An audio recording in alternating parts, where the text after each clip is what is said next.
नमोस्त महाराज जी। महाराज जी, मेरे स्कूल में जो फ्रेंड्स हैं वो कोई कोई से नॉन वेजिटेरियन है, और वो जब टिफ़िन लेके आते हैं कहते हैं कि तू भी खा, तो मैं मना करता हूँ तो बुरा मान जाते हैं। अपने ये एक बहुत ज्वलंत समस्या है। इस ज्वलंत समस्या के लिए मैं सारे दुनिया के अभिभावकों से इस बात को ज़रूर कहूँगा कि आप अपने स्कूलों में जब पेरेंट्स टीचर मीटिंग होती है उस वक्त ये आवाज़ उठाइए कि जो वेजिटेरियंस बॉयज़ हैं या गर्ल्स हैं इनकी लाइन बिल्कुल अलग लगेगी। आज हम अपने स्कूल में, किसी भी स्कूल में बच्चों को विद्या के अध्ययन के लिए भेजते हैं, लेकिन उसके पीछे हमारी एक सामाजिक संरचना, सांस्कृतिक संरचना भी है। और जैसे इस बच्चे ने कहा कि हमारे बगल में एक नॉन वेजिटेरियन बच्चा जब नॉन वेज लेकर के स्कूल में आता है और वो हमको प्रोवाइड कराता है, हम नहीं खाते हैं तो वो बुरा मान जाता है।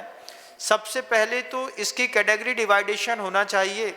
पेरेंट्स टीचर मीटिंग में पेरेंट्स को इस बात की आवाज़ उठानी चाहिए कि जब कभी भी हमारा बच्चा रिसेस में, हाफ टाइम में, जब लंच टाइम में लंच करेगा तो वो सिर्फ वेजिटेरियन लोगों के बीच में बैठ करके करेगा। और ये बात भी स्कूल के लोगों को पैमाने तय करने पड़ेंगे कि कम से कम 10th क्लास तक कोई भी बच्चा किसी भी कंडीशन में नॉन वेज लेकर के स्कूल नहीं आएगा, तब जाकर के आप अपने बच्चों की रक्षा कर पाएंगे। कम से कम 10th क्लास तक तो अपने बच्चों के लिए स्कूल वालों को भी नियम निकालना चाहिए कि कोई भी बच्चा नॉनवेज लेकर के नहीं आएगा स्कूल के अंदर। घर में वो क्या खाता है इससे मतलब नहीं है।